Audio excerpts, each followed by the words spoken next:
Hello बच्चों, आज हम स्टार्ट करेंगे क्लास 10th सब्जेक्ट मैथमेटिक्स के important question for 2021 and 22 MCQ MCQ multiple choice question. चलिए स्टार्ट करते हैं। पहला क्वेश्चन ये है, which of the following can be probability of an event and 30 second for you. Her question के लिए आपको 30 सेकंड दिए जाएंगे एंड विद इन 30 सेकंड आप क्वेश्चन करोगे।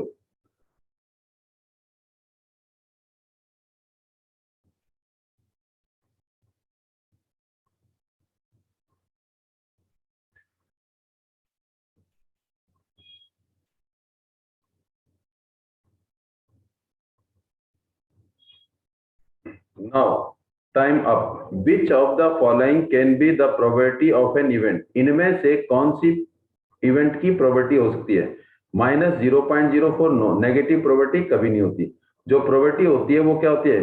That will be from 0 to 1, means एक 0 से लेके 1 तक। 0 1 से बड़ी नहीं होगी और 0 से छोटी नहीं होगी, मीन्स नेगेटिव प्रोबेबिलिटी एग्जिस्ट नहीं होगी और 1 से ज्यादा प्रोबेबिलिटी कभी एग्जिस्ट नहीं होगी। तो फ्रॉम 0 to 1, 0 और 1 तक प्रोबेबिलिटी एग्जिस्ट होती है किसी भी इवेंट की। तो ये भी नहीं होगा और ये क्या 1 से ज्यादा है। तो बचे हमारे पास सी और डी। ये क्या है? 18/23, 18/23। तो प्रोबेबिलिटी क्या होगी हमारी? सी। तो आंसर क्या है हमारा? सी। तो इसका ऑप्शन है हमारे पास सी। चलिए मूव करते हैं नेक्स्ट क्वेश्चन पर।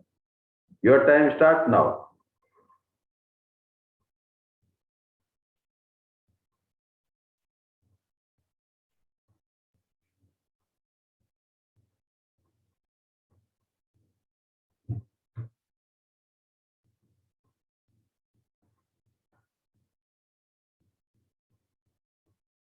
चलिए, a card is selected at random from a well shuffled deck of 52 playing card.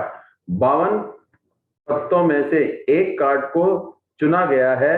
The probability of it's being a face card. जो कार्ड हमने निकाला है उस फेस कार्ड है और उसकी प्रोबेबिलिटी क्या होगी? हमें पता है कि फेस कार्ड कौन कौन से होते हैं। हमारे पास जैक होता है। जैक कितने होते हैं हमारे पास? 4। और क्वीन, क्वीन कितनी होती है? 4 होती है वो भी। और किंग कितने होते हैं? वो भी 4 होते हैं। तो टोटल फेस कार्ड मेरे पास क्या है? Face card. Total face card कितने हैं? 12 हैं। कितने हैं? Total face card 12। और फेस कार्ड की जो प्रोबेबिलिटी होगी 12 अपॉन में टोटल कार्ड। तो क्या आएगा? 4 3 जा, और ये क्या आएगा? 13। तो 3 अपॉन में 13। तो टोटल प्रोबेबिलिटी मेरे पास 3 अपॉन में 13 फेस कार्ड की होगी। तो हमारा आंसर क्या होगा? इसमें ए होगा। क्या होगा? A. Option is A and A is the correct answer. And now move to next question. And your time start now.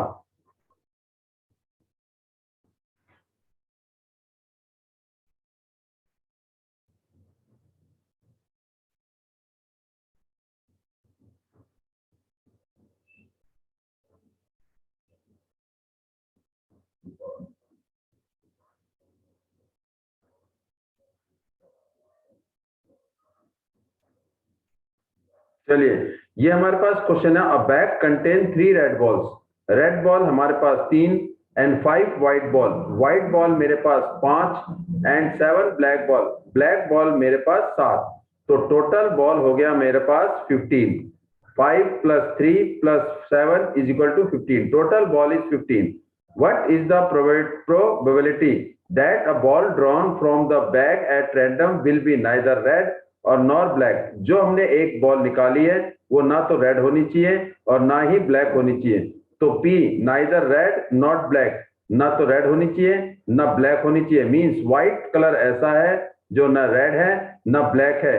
तो इसका मतलब नाइदर रेड और नॉर ब्लैक। तो वो क्या है मेरे पास? केवल व्हाइट। और वो कितनी है मेरे पास? 5 अपॉन में 15 एंड आंसर इज 5 1 जा 5, 5 3 जा 15, 1 अपॉन में 3। तो इसका आंसर मेरे पास क्या आ गया? बी आंसर है।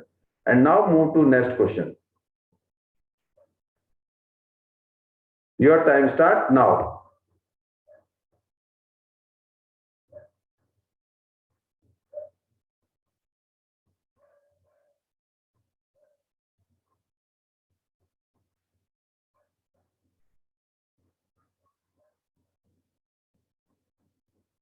चलिए, if the probability of an event is P, अगर किसी इवेंट की प्रोबेबिलिटी क्या है, बी है, पी है, तो the probability of its complementary event, तो पी कॉम्प्लीमेंट्री इवेंट का मतलब है अगर ई कोई इवेंट है, ई बी द इवेंट, कोई भी इवेंट क्या मेरे पास ई है, तो इसका मतलब P of E bar means complementary event, E bar means complementary event, इसका मतलब क्या है, कॉम्प्लीमेंट्री इवेंट, कॉम्प्लीमेंट्री इवेंट, तो ये मेरे पास आ जाएगा कॉम्प्लीमेंट्री इवेंट।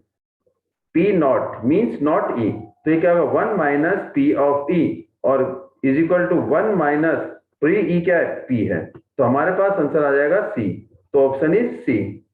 नेक्स्ट क्वेश्चन,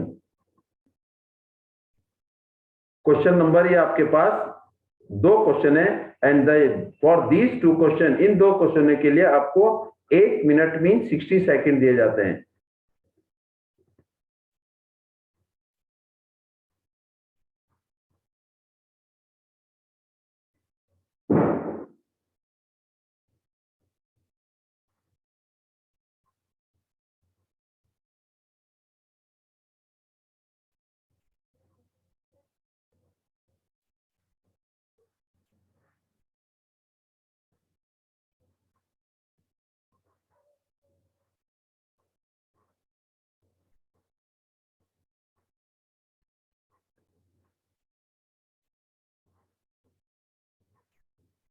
चलिए, हम पहला question, 4 tan theta is equal to 3, 4 tan theta is equal to 3, तो tan theta is equal to 3 और ये 4 मल्टीप्लाई है, इधर जाके डिवाइड हो जाएगा, तो 3 अपॉन में 4, 4 मल्टीप्लाई इधर जाके डिवाइड, तो tan थीटा होता है sin थीटा अपॉन में cos थीटा और इज इक्वल टू 3 अपॉन में 4।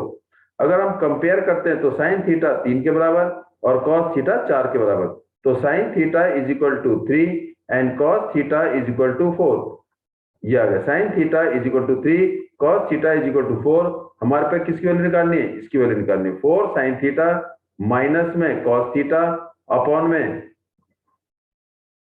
4 sin थीटा प्लस में cos थीटा, तो इसमें sin थीटा और cos थीटा की वैल्यू पुट कर देंगे, sin की जगह रख देंगे 3, cos की रख देंगे 4, तो क्या आएगा मेरे पास 4 sin थीटा की जगह 3 माइनस cos थीटा की जगह 4 अपॉन में 4 का 4 और sin थीटा की जगह 3, 4 इंटू 3 प्लस cos थीटा की जगह 4, तो हमारे पास आ गया 4 3 जा 12, देखो 4 को 3 से मल्टीप्लाई करेंगे 12 माइनस 4 अपॉन में 12 प्लस 4, 12 प्लस 4, तो 12 माइनस 4 8 आ गया अपॉन में 16, तो 8 1 जा 8, 8 2 जा 16, तो आंसर इज 1/2, तो ऑप्शन इज सी।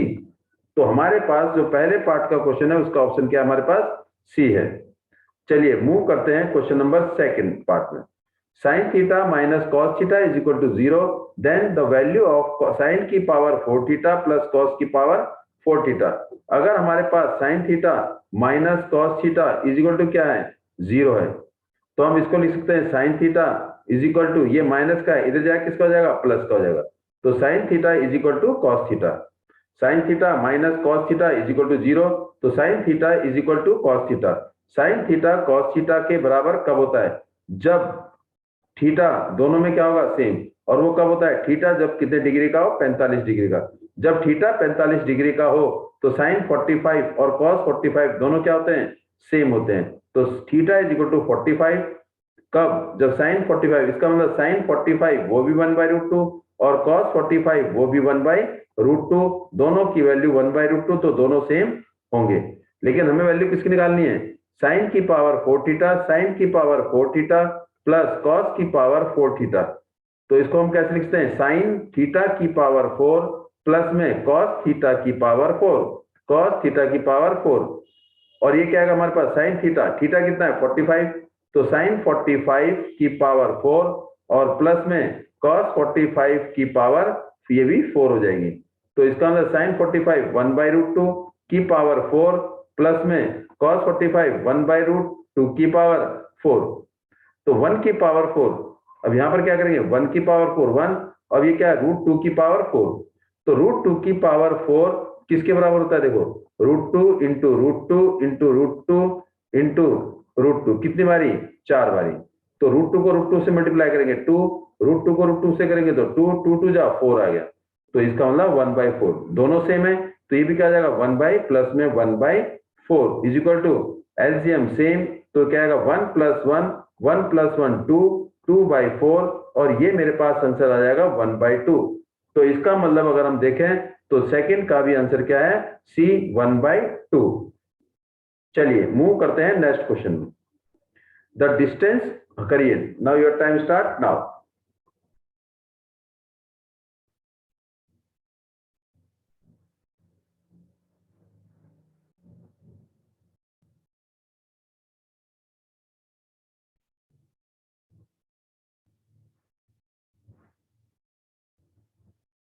चलिए, the distance of the point P2, 3 from X axis, किससे निकालना है, एक्स एक्सिस से डिस्टेंस निकालना हो तो y का पॉइंट देंगे, डिस्टेंस फ्रॉम एक्स एक्सिस, ये फॉर्मूला आपका सीधा जाएगा distance from X axis, distance from X axis, तो किसका पॉइंट लेंगे, y का पॉइंट, तो point of y, point on y में जो पॉइंट होगा, और अगर distance distance from y axis है तो क्या लिखेंगे, point on x axis, point on x axis, तो ये ले जाएंगे।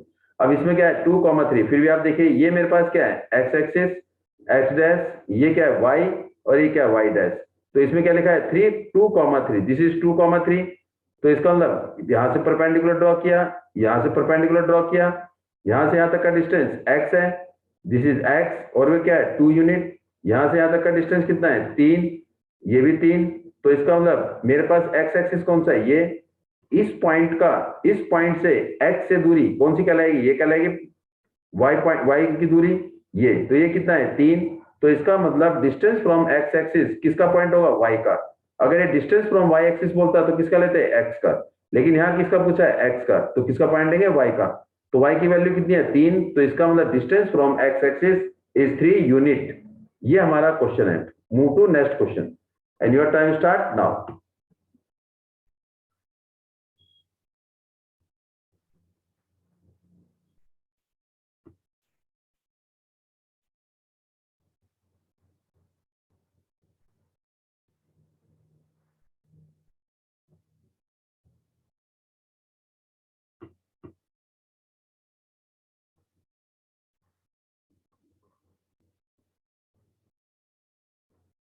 चलिए, ये कह रहा है O A O B C is a rectangle, rectangle mean opposite sides are equal whose and each angle is 90, opposite sides are equal and parallel, whose three vertices are the vertices a o b। इसका मतलब अगर मैं आपसे start करूं यहां से, ये मैंने ग्राफ बनाया, ये क्या मेरे पास x, और ये क्या है x dash, this is y and this is y dash, ये क्या मेरे पास ओरिजिन 0, 0 मीन एक्स भी 0 और वाई भी 0, ये ओ है, तो ए क्या है 0, 3, 0, और ये 3 का यहाँ पर आ गया मान लो, तो ये क्या है ए 0, 3 मीन्स 0, 3, इसका मतलब ओरिजिन से कितने दूरी पर है 3 यूनिट, इट इज 3 यूनिट। अब ये क्या है ओ इज द ओरिजिन 0, 0, और बी क्या है मेरे पास 5, 0, तो बी यहां से क्या है एक्स एक्सिस पर 5, 0, ये मेरे पास क्या आ जाएगा बी, तो बी कितना यहां से यहां तक की दूरी 5 है, यहां से यहां तक की दूरी 3 है, और रेक्टेंगल में अपोजिट साइड इक्वल होते हैं, तो अगर मैं इसके पैरेलल ड्रॉ करूं और इस लाइन के पैरेलल ड्रॉ करूं तो मेरे पास क्या आ जाएगा, ये वाला पॉइंट आ जाएगा, और अपोजिट साइड्स आर इक्वल, अगर यहां से यहां तक की दूरी 5 है तो यहां से यहां तक की दूरी भी कितनी हो जाएगी 5 हो जाएगी, तो इसका मतलब ये मेरे पास एक्स एक्सिस कितना हो गया 5, यहां से यहां तक की दूरी 3, तो यहां से यहां तक की दूरी कितनी हो जाएगी 3, ये 3 और ये 5, तो इसके कोऑर्डिनेट मेरे क्या हो जाएंगे, ये हो जाएंगे x5 और y3 हो जाएगा, x5 और y3, ये मेरे पास हो जाएगा c कोऑर्डिनेट, क्या हो जाएगा c कोऑर्डिनेट। और हम इसको एक दूसरे तरीके से भी कर सकते हैं मिड पॉइंट फॉर्मूले से भी, लेकिन उसकी जरूरत नहीं है क्योंकि रेक्टेंगल में अपोजिट साइड क्या होते हैं इक्वल एंड पैरेलल, अगर ये 5 है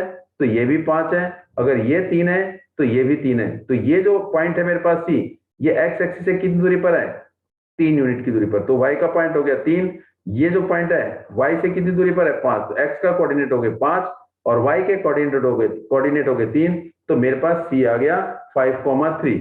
अब मैंने क्या निकालना है डायगोनल, लेंथ ऑफ डायगोनल, तो डायगोनल की लेंथ OC भी हो सकती है, OC और AB भी हो सकती है, आप कोई सा भी निकाल दो OC या OB, तो डायगोनल डायगोनल की लंबाई या लेंथ क्या होगी, रूट में क्या होगा 5। देखो ये क्या मेरे पास 5 ओसी है, तो ओ के कोऑर्डिनेट 0,0 और सी के कोऑर्डिनेट 5,3। चाहे ओसी से निकाल दिए चाहे ए बी से निकालो, diagonal of a rectangle is always same. तो डिस्टेंस फॉर्मूला लगा देंगे, ये मेरे पास x1 y1 और ये x2 और ये y2। और हमने याद कर रखा है क्या, पहले में से पहला माइनस करेंगे, 5 में से 0 गया, 5 में से 0 गया 5 का whole square plus 3 minus 0, 3 minus 0 कितना हो जाएगा, 3 माइनस 0 का होल स्क्वायर। तो क्या आएगा आपके पास 5 का स्क्वायर, 5 माइनस 0 5, 5 का स्क्वायर 25 प्लस 3 माइनस 0 3, 3 का स्क्वायर 9। तो 9 में 25 जोड़ेंगे तो क्या आएगा 34। तो डायगोनल मेरे पास क्या आ जाएगा √34। तो वो मेरा कौन सा ऑप्शन है, सी ऑप्शन है। कौन सा ऑप्शन है, सी है। Move to next question, start.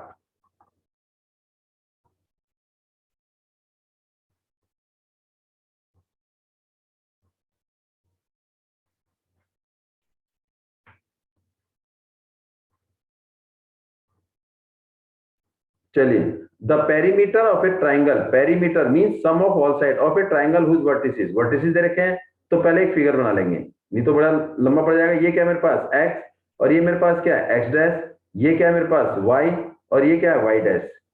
तो इसका मतलब एक वर्टिसेस क्या है 0,4, इसका मतलब यहां से 0,4 ये रहा, इट इज 0,4 मींस ये मेरे पास अगर a है तो a के कोऑर्डिनेट 0,4, तो इसका मतलब a यहां से यहां तक की दूरी कितनी है 4 सेंटीमीटर, 4 है।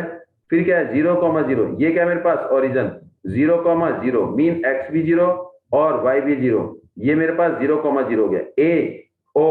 और इसके बाद क्या करा, थर्ड पॉइंट है मेरे पास, थर्ड वर्टिसेस है 3,0, 3,0 एक्स एक्सिस में 3,0, इस पॉइंट का नाम रख दिया मैंने b। तो मेरे पास यहां से यहां तक की दूरी कितनी है 3, यहां से यहां तक की दूरी कितनी है 4, और ये क्या है ओरिजिन 0,0। अगर मैंने a और b को मिला दिया तो क्या बन गया, एक ट्राइंगल बन गया। उस ट्राइंगल का नाम ए ओ बी, और हमें पता है दो एक्सिस आपस में क्या होते हैं परपेंडिकुलर, तो ये कौन सा होगा राइट एंगल ट्राइंगल। क्या हो जाएगा राइट एंगल ट्राइंगल। तो इसका पेरीमीटर क्या होगा A O plus O B plus B A. तो इसका पेरीमीटर, किसका perimeter, perimeter of A O B.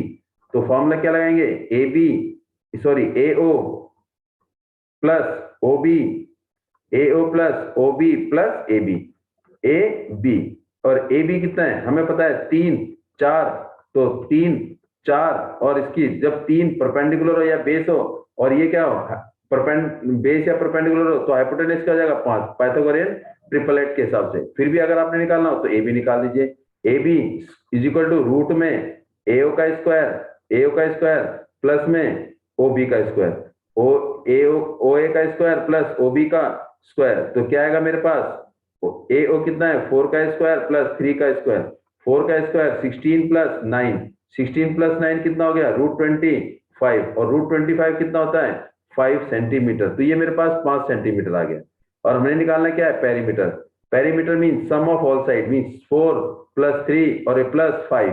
तो क्या आएगा हमारे पास 4 सेंटीमीटर प्लस में 3 सेंटीमीटर प्लस में 5 सेंटीमीटर, और तीनों को जोड़ेंगे तो क्या आएगा 12 सेंटीमीटर। तो perimeter is equal to 12 centimetre. तो हमारे पास ऑप्शन क्या आ जाएगा, बी ऑप्शन होगा। क्या होगा, बी ऑप्शन होगा। Move to next question.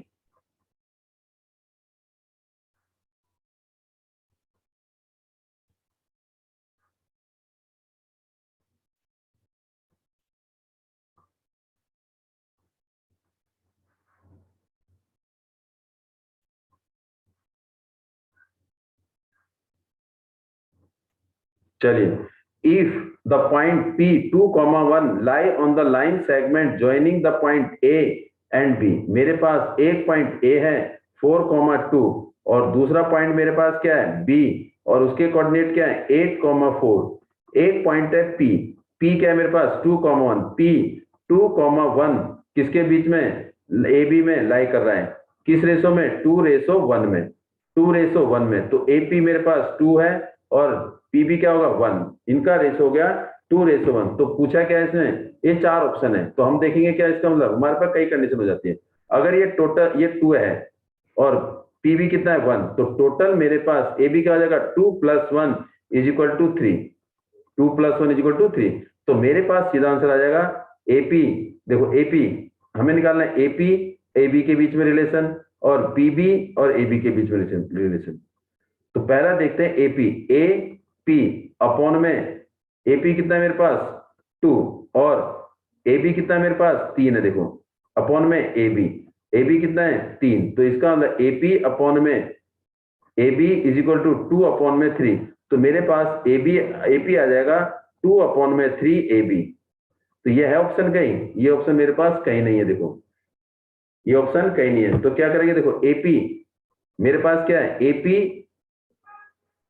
Is equal to 1 upon में 3 एबी। तो इसका मतलब एबी को नीचे भेज देंगे तो मेरे पास क्या आएगा, तब ये नहीं आएगा, एपी इज इक्वल टू आ रहा है। फिर एपी क्या पीबी के बराबर है, AP is equal to PB. अगर एपी 2 है और पीबी कितना है 1, तो ये भी मेरे पास ऑप्शन नहीं है, ये भी नहीं है। अब क्या निकालेंगे, पीबी, पीबी निकालते हैं। पीबी पहले ये पीबी, पीबी कितना है मेरे पास 1, PB is equal to 1, PB is equal to 1 और ये क्या है एबी, और एबी कितना है मेरे पास 3, एबी इज इक्वल टू 3। तो क्या कर देंगे, इनको डिवाइड कर देंगे। तो पीबी अपॉन में AB is equal to 1 upon 3, PB 1 और एबी 3। एबी को इधर भेज देंगे, एबी को इधर भेज देंगे, तो क्या आएगा, PB is equal to 1 upon में 3 इंटू एबी। तो मेरे पास क्या आएगा, PB is equal to 1 upon में 3 एबी। जो मेरे पास ऑप्शन क्या है, ये ऑप्शन मेरे पास है, ये सी ऑप्शन है। कौन सा ऑप्शन है, सी। ये ऑप्शन आ गया सी, ऑप्शन इज सी। तो आंसर मेरे पास क्या है, सी ऑप्शन है। Move to next question. चलिए स्टार्ट करेंगे आप फटाफट।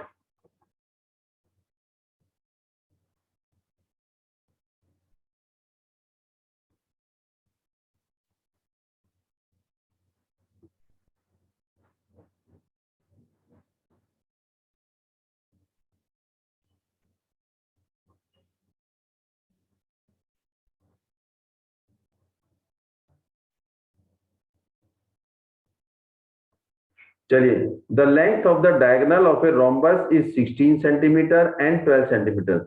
ये किसकी है, रोम्बस के डायगोनल की लेंथ है। Rhombus mean all sides are equal. मेरे पास ये रोम्बस है, रोम्बस इसका नाम क्या है, ए बी सी और ये डी। ये रोम्बस जिसकी चारों साइड क्या होती है, इक्वल होती है। ये साइड अगर ए है तो ये भी ए, ये भी ए और ये भी ए। डायगोनल एक बी डी है और एक क्या है, ए सी। और डायगोनल क्या होते हैं, इन रोम्बस में diagonal bisect each other. Bisect mean A O O C बराबर है एओ के और ओडी बराबर है ओबी के। और ये बाइसेक्ट किस पर करते हैं, 90 डिग्री में। In rhombus diagonal bisect at right angle. Rhombus में डायगोनल क्या करते हैं, बाइसेक्ट करते हैं 90 डिग्री पर। Divide into equal part. तो हमारे पास इसमें ऑप्शन आ जाएगा, ये कितना है मेरे पास, एक डायगोनल कितना है मेरे पास 16। अगर ये 16 है तो बाइसेक्ट करेगा तो ये कितना हो जाएगा, 8 हो जाएगा। और ये कितना है मेरे पास 12, अगर ये 12 है तो ये कितना हो जाएगा 6 सेंटीमीटर। और ये कितने डिग्री का एंगल है, 90 का। तो ये क्या बन जाएगा मेरे पास, राइट एंगल ट्राइंगल। तो अगर मेरे पास डायगोनल दे रखा है और उसे क्या निकालना, हमारे को निकालना है क्या, साइड निकालनी है। तो side is equal to means side is equal to, formula सीधा है डी डायगोनल 1 अपॉन में 2 का होल स्क्वायर। मैंने क्या करा, एक डायगोनल का हाफ कर दिया, फिर दूसरे डायगोनल का भी हाफ कर दिया, प्लस में डी 2 अपॉन में 2 का होल स्क्वायर और इसका रूट कर दिया। तो डी कितना मेरे पास 16, 16 अपॉन में 2 का होल स्क्वायर और प्लस दूसरा डायगोनल क्या है, दूसरा डायगोनल मेरे पास 12 है, 12 अपॉन में 2 का होल स्क्वायर और इनका क्या कर दिया, हाफ कर दिया। इसको कट कर दिया तो क्या आ गया, 8 का स्क्वायर प्लस में 12 को 2 से डिवाइड करेंगे तो क्या आएगा 6, 6 का स्क्वायर और इसका रूट। ये क्या आएगा मेरे पास 64 प्लस में 36, दोनों को जोड़ा तो क्या आ गया 100 और 100 का रूट हो गया 10। तो इसका मतलब डायगोनल मेरे पास क्या आ गया 10 सेंटीमीटर। तो diagonal side is equal to 10 centimetre, not diagonal. तो मेरे पास जो साइड आ गई वो क्या आ गई 10 सेंटीमीटर। कब, जब मेरे पास किसी रोम्बस के दो डायगोनल दे रखे हो। तो सीधा फॉर्मूला हो गया side is equal to root d1 upon में 2 का होल स्क्वायर प्लस में d2 अपॉन में 2 का होल स्क्वायर। और ये क्या है, साइड निकालने का डायरेक्ट फॉर्मूला है। मूव टू नेक्स्ट क्वेश्चन, ये रहा।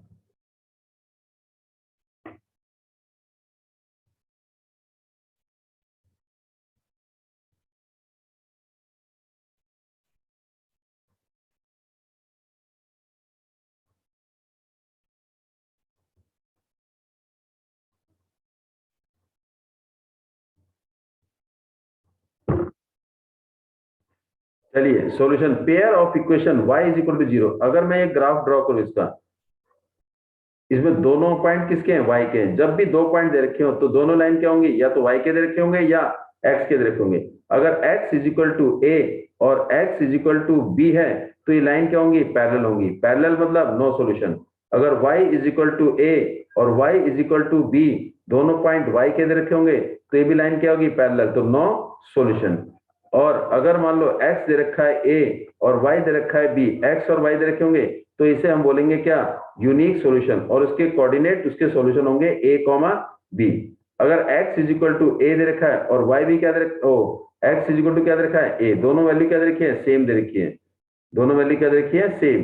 तो इसका मतलब ये क्या हो जाएंगे, कोइंसिडेंस होंगी। क्या होंगी, कोइंसिडेंस। तो यहाँ पर हमारे पास y दे रखा है 0, तो y 0 मीन्स इसका मतलब x एक्सिस पर ये आ गया, ये कोऑर्डिनेट आ गया। और दूसरा y क्या है, -7, -7 नीचे आ गया, -1, -2, -3, -4, -5, -6 और ये -7। तो -7 क्या होगा, ये लाइन आ जाएगी। It is y is equal to 0 और ये y इज इक्वल टू -7। तो दोनों लाइन क्या होंगी, पैरेलल, बोथ आर पैरेलल। जब ये पैरेलल है तो इसका मतलब हैविंग नो सॉल्यूशन।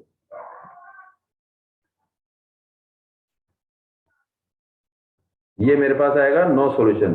ये क्या होंगी, line parallel mean no solution.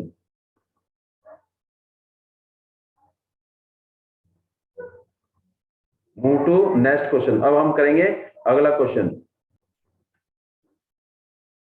x is equal to a, y is equal to b, the pair of x is equal to a।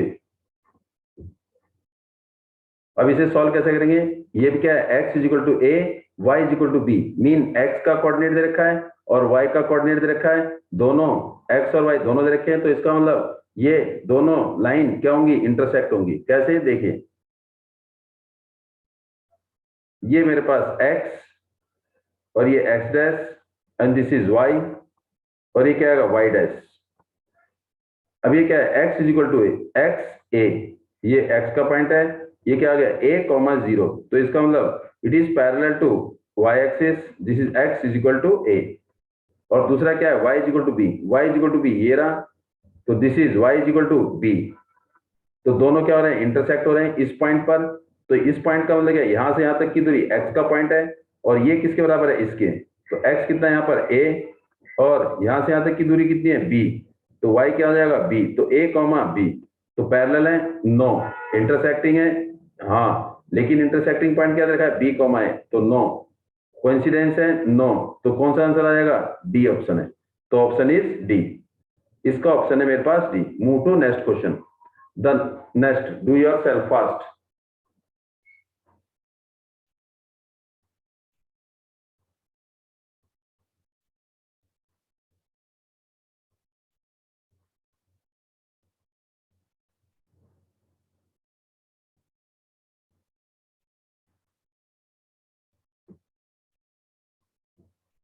चलिए, ये आपके पास क्वेश्चन है, नंबर ऑफ पॉलिनोमियल। पॉलिनोमियल क्या होता है, के एक्स स्क्वायर प्लस में alpha plus beta bracket close X plus में अल्फा बीटा, ये सॉरी माइनस होता है, माइनस अल्फा प्लस बीटा। तो इसमें जीरोज क्या है, जीरोज मेरे पास -2 mean alpha is equal to -2, beta is equal to 5। तो alpha plus beta is equal to -2 plus 5 is equal to 3 आ जाएगा। और क्या है, product of zero means alpha beta is equal to -2 into में 5 इज इक्वल टू क्या आ जाएगा, -10। तो मेरे पास पॉलिनोमियल बन जाएगा x square minus alpha plus beta मेरे पास 3 है और ये x प्लस अल्फा बीटा कितना है, -10। तो मेरे पास आ जाएगा k bracket x square minus 3x minus 10। और k की वैल्यू कुछ भी हो सकती है, एनी रियल नंबर। तो k 1 भी हो सकता है, 2 भी हो सकता है, 3 भी, एनी रियल नंबर। तो इसके जो क्वाड्रेटिक पॉलिनोमियल बनेंगे या पॉलिनोमियल बनेंगे वो क्या बनेंगे, इनफाइनाइट। तो लेकिन यहाँ पर क्या ऑप्शन, मोर देन 3। तो ऑप्शन क्या आ जाएगा मेरे पास, more than 3। Move to next question.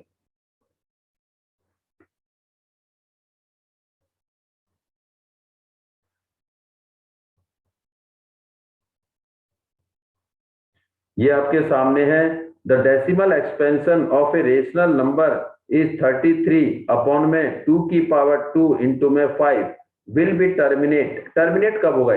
Terminate कब होगा? जब इसमें 2 की पावर 2 और 5 की पावर 1, तो हाईएस्ट पावर क्या इसमें 2 है या 1 है?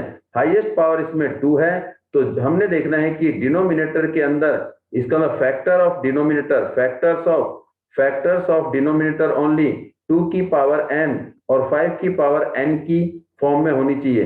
अगर m बड़ा है किससे? n से, तो डेसिमल एक्सपेंशन टर्मिनेट होगा क्या? कब? जितना m जितना नंबर होगा, वैल्यू ऑफ m जितनी होगी। अगर m छोटा है किससे? n से, तो जो डेसिमल एक्सपेंशन टर्मिनेट होगा वो क्या होगा? n टाइम होगा, n नंबर प्लेसेस के बाद, तो n नंबर प्लेस। अगर दोनों इक्वल हैं तो दोनों क्या होंगे? डेसिमल एक्सपेंशन जो टर्मिनेट होगा वो या तो n की फॉर्म में या n के नंबर की फॉर्म में। कैसे? यहाँ पर क्या है 2 की पावर 2 इंटू 5 की पावर 1, तो इसमें m की वैल्यू कितनी है? 2। इसका मतलब ज्यादा कौन है? m बड़ा है किससे? n से, तो डेसिमल एक्सपेंशन विल टर्मिनेट कितने? After 2 decimal, after 2 decimal, 2 decimal के बाद ये क्या होगा? टर्मिनेट होगा। तो कौन सा आंसर होगा हमारा? बी ऑप्शन होगा। चलिए मूव टू नेक्स्ट क्वेश्चन।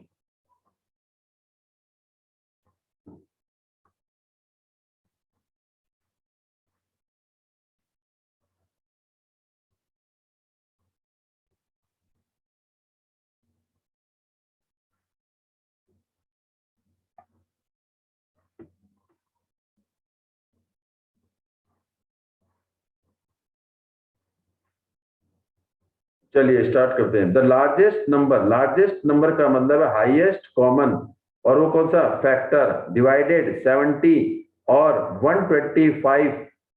कौन सा हाईएस्ट नंबर होगा? कौन सा मैक्सिमम नंबर होगा जिसको हम 70 से डिवाइड करेंगे या 125 से? 125 से किससे डिवाइड करें? 70 को किससे डिवाइड करें? जबकि रिमाइंडर क्या आना चाहिए? 5 और 8। तो रिमाइंडर जितना आ रहा है उसको क्या कर देंगे? माइनस। इसमें रिमाइंडर 5 बचना चाहिए, तो 5 माइनस कर दिया 65। इसमें रिमाइंडर कितना बचना चाहिए? 8। 70 से डिवाइड करेंगे तो रिमाइंडर 5 बचेगा, और 120 से डिवाइड करेंगे तो रिमाइंडर 8 बचेगा। तो -8 इज इक्वल टू कितना? 117। अब दोनों का क्या निकालेंगे? एचसीएफ ऑफ किसका? 65 एंड 117। तो 65 और 117 का क्या निकालेंगे? एचसीएफ। 117 को 65 से डिवाइड करेंगे तो क्या आएगा मेरे पास? 65। तो ये क्या आएगा मेरे पास? 2, और ये आएगा मेरे पास 5, 52। तो यहाँ पर क्या आएगा? 65, तो अगेन 152, दैट विल बी 13, और ये क्या होगा मेरे पास? 52, 13 4 जा 52, तो मेरे पास रिमाइंडर 0 आ गया। तो इसका मतलब डिवाइजर मेरा क्या कहलाएगा? एचसीएफ, हाईएस्ट कॉमन या largest number which divide 70 and 125, जिसमें रिमाइंडर 5 और 8 बचेगा रिस्पेक्टिवली। अगर हम 70 को 30 से डिवाइड करते हैं, 70 को 13 से डिवाइड करते हैं, तो रिमाइंडर क्या बचेगा? 5। अगर 125 को 13 से डिवाइड करते हैं तो रिमाइंडर क्या बचेगा? 8। तो हमारा आंसर क्या हो गया इसका मतलब? 13। तो ऑप्शन इज 3, तो A, option is A. Move to next question. ये हमारे पास 2 हैं, और इसके लिए आपके पास कितने सेकंड है? 60 सेकंड फॉर यू।